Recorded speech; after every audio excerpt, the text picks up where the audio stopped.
আপনাদের অবস্থান কি বিশ্ব ইনসান জি বিপ্লবে? ধন্যবাদ। পিআর পদ্ধতি হচ্ছে একটা পরোক্ষ নির্বাচন। এখানে জনগণ সরাসরি নিজ আসন থেকে নিজের পার্লামেন্ট প্রতিনিধি নির্বাচন করতে পারে না।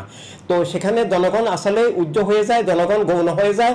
জনগণ নিজের এমপি নির্বাচন করতে না পারলে নিজের আসন থেকে, তাহলে জনগণ সুখ দুঃখের কথা বলার, নিজের এলাকার সমস্যা, নিজের জীবনের সমস্যা বলার মতো কাউকে পায় না।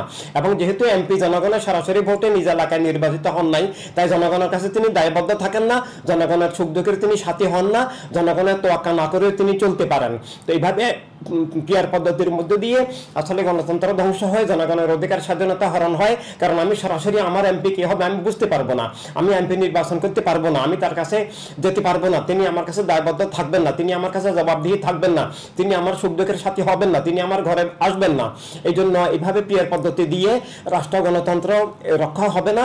এটা দিয়ে বরং এটা দলীয়ভাবে একটা দল তার প্রাপ্ত ভোটের অনুপাতে দলের কমিটি তাদের লোকদেরকে এমপি নির্বাচিত করে। এটা জনগণের সরাসরি অংশগ্রহণ যেহেতু থাকে না, তাই জনগণ এখানে উপেক্ষিত হয়, জনগণ অবহেলিত হয়, জনগণের অধিকার ধ্বংস হয়ে যায়। তাই ইনসানিয়ত বিপ্লব রাষ্ট্রের স্বার্থে, গণতন্ত্রের স্বার্থে, সবার অধিকার রক্ষার স্বার্থে পিআর পদ্ধতির এই নির্বাচনের বিরোধী এবং জনগণের সরাসরি নির্বাচনের মধ্যে দিয়ে জনগণ যেন নিজের প্রতিনিধি নিজে নির্বাচন করতে পারেন, নিজের এলাকার প্রতিনিধি নির্বাচন করতে পারেন। তাই সরাসরি ইনসানিয়ত বিপ্লব সরাসরি নির্বাচনের, জনগণের প্রত্যক্ষ প্রতিনিধি নির্বাচনের লক্ষ্যে কাজ করছে, যেন জনগণের মধ্য দিয়ে গণতন্ত্র, জনগণের প্রতিনিধিত্ব সংসদে বহাল থাকে।